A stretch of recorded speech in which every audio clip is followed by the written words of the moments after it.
que saber un poco más, ¿no? Como su nombre indica, peridural, en el espacio peridural. Pero yo pregunto, ¿los procedimientos tienen complicaciones? Sí. Sí. Tienen complicaciones, tienen riesgo de muerte, ¿no? Y por eso que es importante que nosotros aprendamos a hacer un procedimiento adecuadamente y sepamos cómo tratar las complicaciones. Acá están los señores del CEDES, están yendo a ver una paciente a una clínica. Esta paciente es una enfermera. Esta enfermera trabaja en un hospital de segundo nivel y alguien le sugiere hacerse una cirugía de senos para aumentar los senos. Esta enfermera va a un centro médico.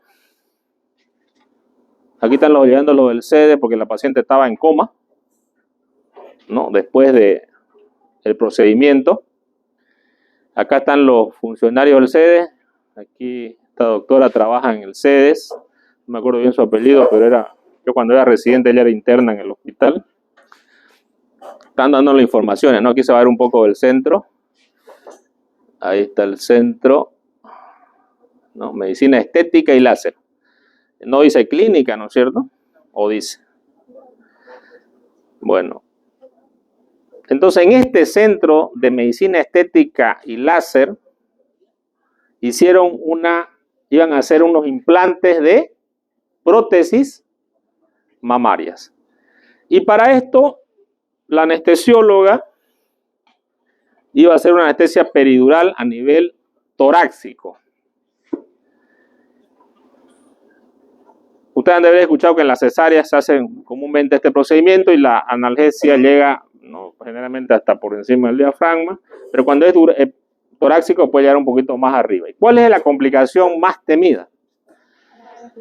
Que el paciente haga una parálisis respiratoria. Entonces,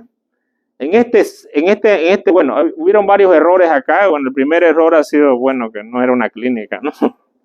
Para empezar, digamos, ¿no? Cuando ustedes vayan a hacer cualquier tipo de procedimiento, ¿no?, lo que nosotros necesitamos siempre es tener los recursos para poder salvar a un paciente. Y esos recursos es la vía aérea, ¿no es cierto? Intubar a un paciente. Y es importante estar preparado para este evento. Si el centro médico no tiene las condiciones, yo las tengo que tener, ¿no es cierto? O voy a esperar que siempre el centro médico tenga las condiciones. Si esperan eso, les cuento que no van a traer a ningún lado, digamos, ¿no? Porque muchas clínicas no cuentan con los requerimientos que necesitamos.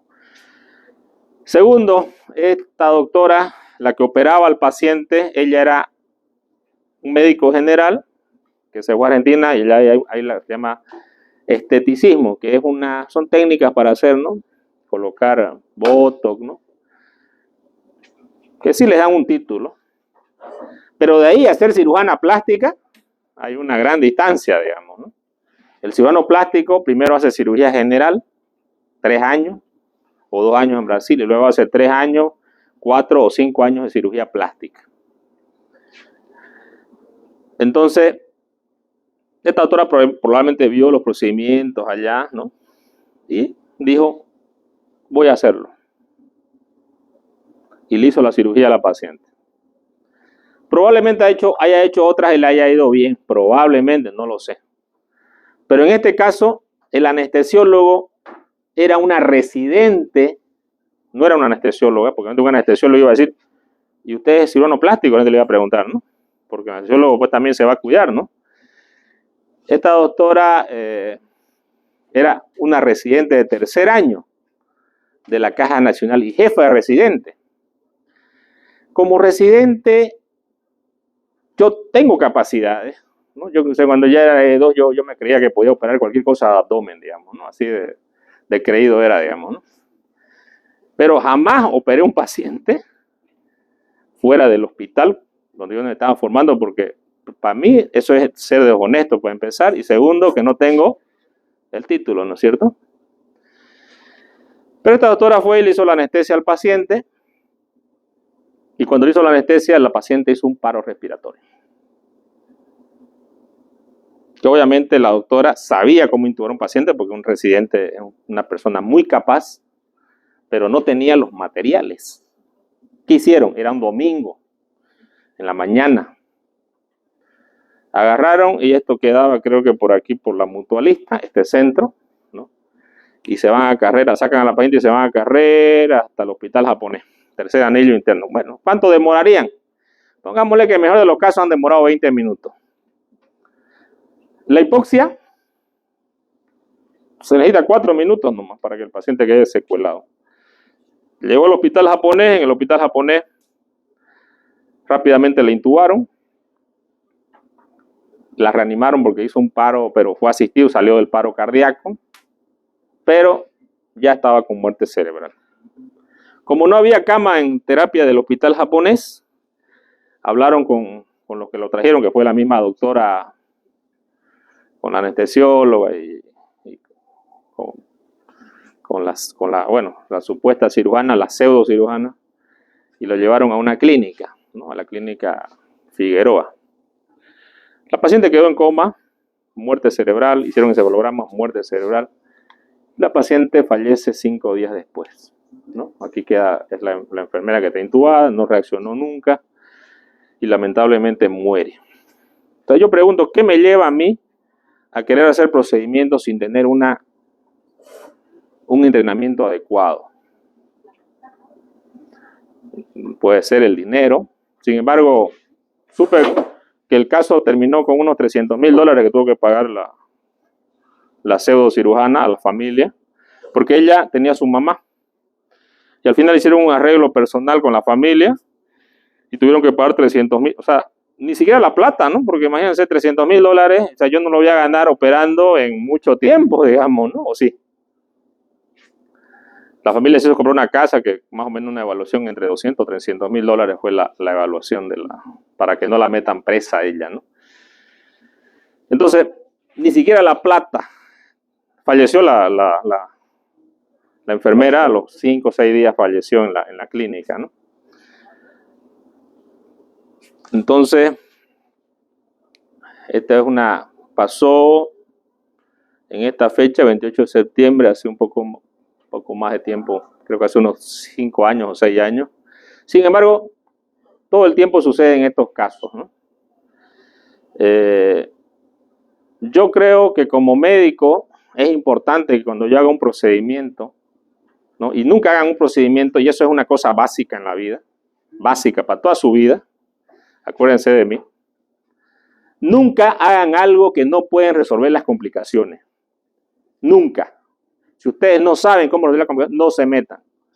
Si ustedes no tienen los recursos, no se metan. Inclusive una inyección que yo le coloco intramuscular a una persona, por ejemplo una penicilina, que es uno de los agentes más alérgicos que hay, el paciente puede hacer un shock anafiláctico. Y si yo no tengo los recursos para revertir el shock anafiláctico, se me va a morir, porque hasta que va a pasar lo mismo que acá, ¿no? Si la doctora haya tenido el laringoscopio, haya tenido el ambú, probablemente lo haya resuelto el caso ahí mismo. La intubaba, no pasaba nada. Muchas veces nos pasa esto de que se bloquea la vía aérea. Pero tenemos los recursos, vamos a hacer la asistencia. Si no tenemos los recursos, ¿qué vamos a hacer? ¿No? Va a pasar lo que pasó con esta paciente. Y obviamente están los problemas legales, que los problemas legales se solucionan con plata, no se solucionan con risas, ni con chistes, ni con nada de esas cosas, digamos, ¿no? Entonces, cuando yo voy a hacer algo, tengo que ver mis recursos, ¿no? Entonces, eso es importante. Bueno, al final esta doctora lo llamó a su jefe, ¿no? Ella estaba haciendo la cirugía, lo llamó al jefe y le dijo, doctor, ¿será que me ayuda? ¿Qué pasó? Un claro, no, pues tenés que llevarla a que la intuben rápido, le digo, ¿no? Que iba el jefe a meterse ahí más para tener otro problema. Y bueno, después le dije, ¿qué hago? Le dice al jefe, ¿no? Ya eso lo sé me lo contó una residente de la caja. El jefe le dijo, tenés 2 opciones. ¿Cuáles son, doctor? Le dijo. Una, que te metan presa.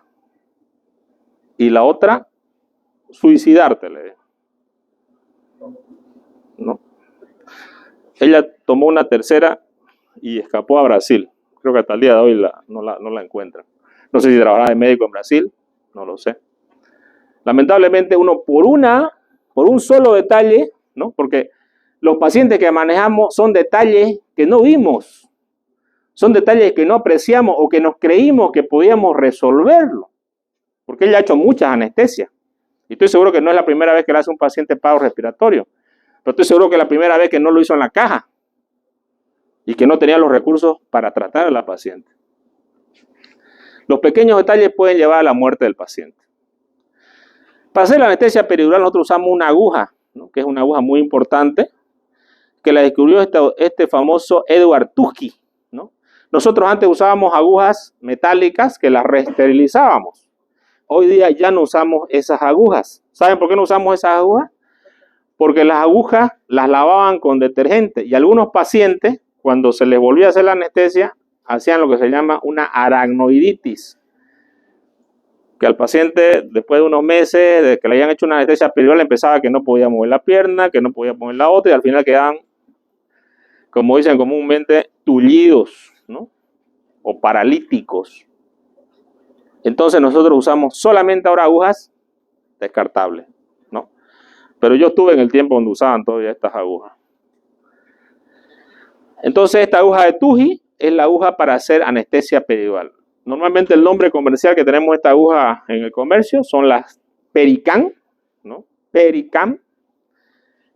Y para la anestesia raquídea se llaman Pencam. ¿Por qué se dice epidural o peridural? Porque va a ir la anestesia al espacio epidural, ¿no? Y la podemos hacer de varias formas. El paciente, dependiendo a qué nivel estamos colocando la anestesia, podemos hacerlo con el paciente sentado o con el paciente echado. Y lo que necesita el anestesiólogo es que el paciente abra, ¿no?, los espacios de la columna. Para eso es importante tener un recuerdo de la anatomía, que ustedes dominan la anatomía. La médula espinal está entre L1 y L2, ¿no? Y estos espacios son importantes, ¿no? A nivel, si ustedes se tocan aquí la cadera, ¿no?, tenemos que estar a nivel L4. Estos puntos topográficos son importantes para que ustedes sepan en qué lugar van a hacer su punción, ¿no? De L4 yo cuento hacia arriba, L3, L2, ¿no?, y L1. Generalmente el espacio que yo voy a colocar va a ser entre las dos vértebras. Espacio, si está entre las dos vértebras, se llama espacio intervertebral. Pero puedo hacerlo en las dos posiciones. Puede estar el paciente echado o puede estar sentado.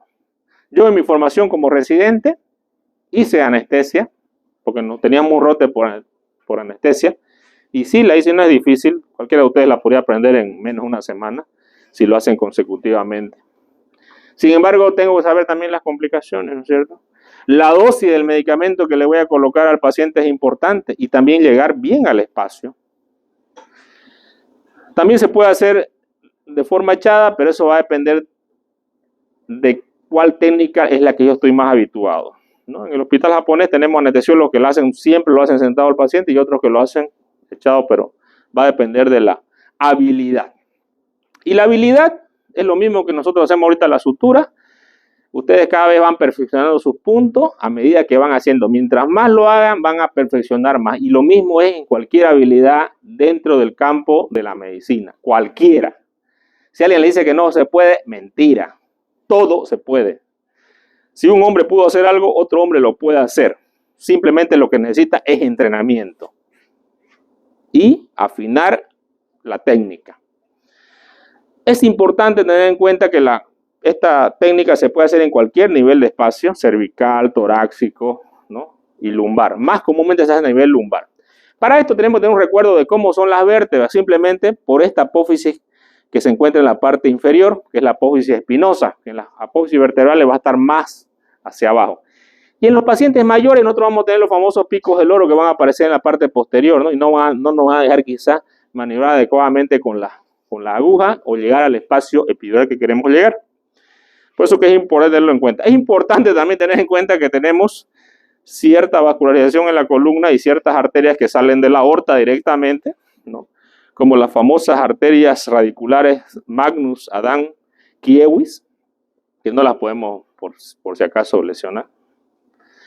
También pueden haber complicaciones como que el paciente haga un hematoma epidural, ¿no? Es raro, sí. Yo en el hospital, la verdad, yo no he visto en todos estos años un hematoma epidural, pero sin embargo una residente de traumatología fue a hacer un rote a Francia, ¿no? Y esta chica allá dijo, quiero que me operen mi hernia de disco. Allá le hicieron una anestesia epidural en Francia y resulta que le hicieron un hematoma epidural, ¿no? La paciente, se dieron cuenta ellos del hematoma porque empezó a tener parálisis de las extremidades, no mejoraba después de la anestesia. Le hicieron una resonancia y fueron a drenarle el hematoma epidural y quedó con cierta lesión la médula, pero no una lesión definitiva. Llegó en silla de ruedas aquí a Bolivia. Pero poco a poco empezó a caminar, unos 4 meses de fisioterapia, primero con un burrito, después con 1, con 2, pero al final logró caminar, ¿no? Pero una anestesia me puede llevar a ese problema, aunque es raro, no es que sea muy común. Sin embargo, tiene que estar el médico listo para las complicaciones. Tenemos nosotros un sistema venoso como tenemos un sistema arterial, que es importante, ¿no? Que tenemos que tenerlo en cuenta, ¿no? A nivel de las escápulas, cuando quiero hacerlas, ¿no? A nivel de la escápula, con el paciente de posición fetal, tengo la T7, ¿no? Aquí la prominencia, ustedes se tocan, tienen la C7. Sin embargo, ya por estos niveles, de repente, si se sube mucho la anestesia, puedo tener una depresión respiratoria. Las crestas ilíacas, dijimos L4. Pregunta de examen por si acaso, ¿no? Estos son los reparos que van a hacer, que ustedes tienen que saber, ¿no? A dónde van a poner su anestesia en caso que tengan que hacer este tipo de anestesia. Tenemos nosotros la cola de caballo, el líquido cefalorraquídeo, ¿no? El contenido de la dura madre, ¿no? El espacio epidural o espacio peridural, que es lo mismo por si acaso, ¿no? Y tenemos un espacio raquídeo, que es un espacio donde transcurre el líquido cefalorraquídeo. Entonces aquí tenemos una fotografía para que ustedes entiendan, un corte sagital, ¿no es cierto?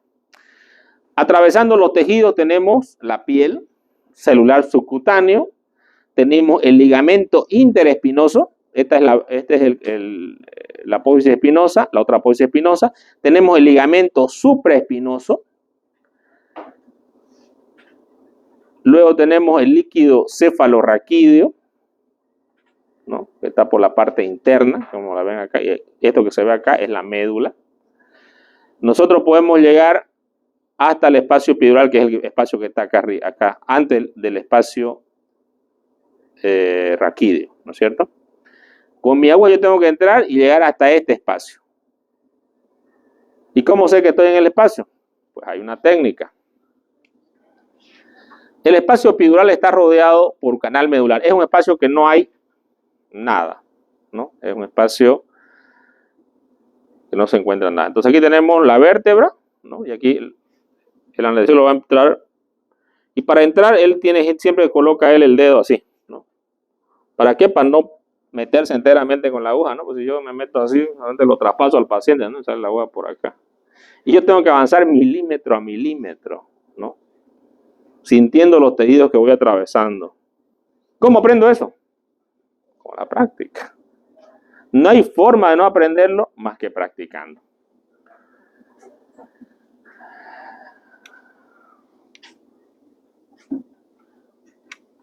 El ligamento amarillo tiene un grosor más o menos de 3 a 5 milímetros, ¿no? La superficie cutánea va a depender del panículo adiposo del paciente, ¿no? Mientras más panículo tenga, a veces necesitamos una aguja grandanga, ¿no? Para algunos que son muy gorditos, ¿no? Y también cuando tenemos una aguja mediana, no vamos a llegar al espacio porque va a quedar en la grasa nomás, ¿no? Entonces, eso es importante dependiendo el tamaño del panículo adiposo que el paciente presente. Generalmente en el espacio oral se encuentra tejido alveolar laxo, graso y plexos venosos y venas en abundancia. En la región torácica comparte la presión negativa con el espacio intrapleural. En la región lumbar la presión es igual a la atmosférica o ligeramente menor. Aquí nosotros hablamos de presiones barométricas diferentes, ¿no? Y generalmente las soluciones que usamos en la anestesia peridural es diferente a las soluciones que usamos en la anestesia raquídea, ¿no?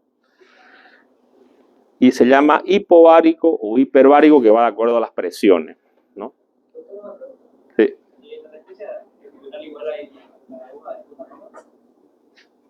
Sí. ¿La anestesia cuál? Claro, es la TUGI la que usan, ¿no? Comúnmente.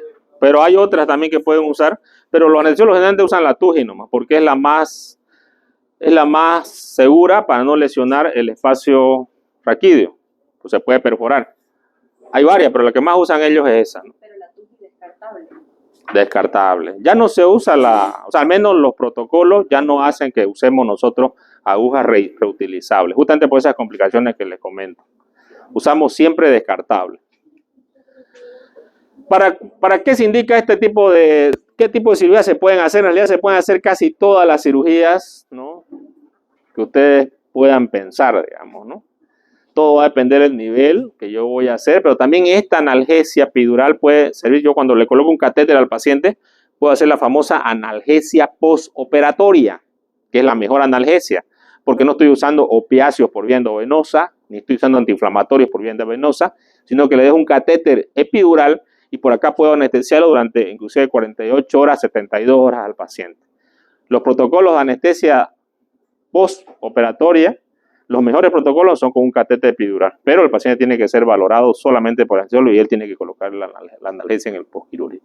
Para cirugía general, la colecistectomía se la usa, resecciones gástricas, resección colónica, herniorrafia, inclusive cirugías cardíacas, ¿no es cierto? Injerto de derivación coronaria, casi todas las cirugías se pueden hacer, o a veces la combinan con la anestesia general, ¿no? Dependiendo del caso.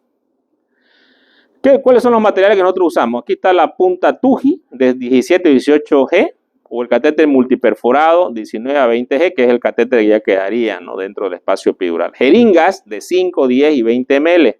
Jeringa de baja resistencia de 2 agujas hipodérmicas, una gruesa de carga y otra fina de 25G para infiltrar la piel.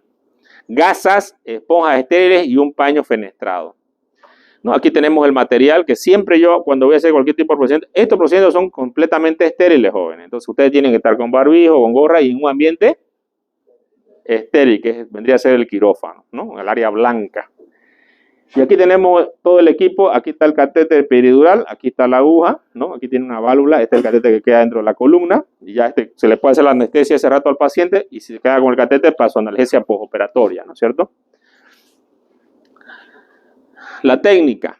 Se funciona la zona de seguridad descrita tanto en posición sentado como tumbado, dependiendo qué es lo que yo quiero anestesiar, hasta cuál es mi punto anatómico y qué es lo que yo voy a operar, si es abdomen o es tórax, ¿no? Entonces tomo el borde superior de las crestas ilíacas, el borde inferior de la última costilla T12, ¿no?, para saber los lugares anatómicos, ¿no? Voy a introducir la aguja en un ángulo de 10 grados, ¿no?, a la piel hasta el ligamento interespinoso, ¿no? Aquí primero infiltro la piel a un abón con una aguja de insulina, que es bastante delgadita, y le pongo un abón de silocaína. Acá es importante porque también tenemos pacientes que tienen panículo adiposo y tenemos pacientes que tienen panículo adiposo delgado. Les voy a comentar lo que yo he visto en las anestesias para que ustedes no crean que hay cosas que no pueden pasar y pues sí pasan, digamos, ¿no? Un anestesiólogo le iba a hacer la anestesia a una paciente embarazada. Y él agarra la aguja, pone la aguja verde, le pone silocaína. Pero él no aspira. Ese es un error. Siempre que metemos una aguja en cualquier parte del cuerpo, nosotros debemos aspirar. Porque dentro de la aguja puede venir sangre. Entonces, el doctor no agarró la silocaína, metió y le metió nomás. Cuando le metió, a lo último él aspiró. Y estoy hablando de la aguja verde, ¿no?, esta que usamos para la jeringa. ¿Qué creen que salió cuando aspiró? Salió sangre. Entonces, en ese momento él se dio cuenta que le había puesto directamente silocaína en dosis altas directamente a la sangre.